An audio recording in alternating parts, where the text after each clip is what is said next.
तक गुरु जी दबावे तो लइकन मारही, अब नहीं मारही टीटी तो कैसे सजग होई। प्रेम से बोल दुर्गा मैया की जय।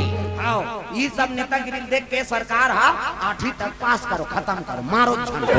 प्रेम से बोल दुर्गा मैया की जय। तो हमन गधा बना था के बने पढ़ा था कैसे 8वीं तक तो बिना पेपर के पास हो गए, नहीं जावे तो वोट पास है। 9वीं में जा धपोर और नागर क्यों। प्रेम से बोल दुर्गा मैया की जय। तागा आजकल के दादा मन कहा थे लइका मन वो तो पाठ गधा है।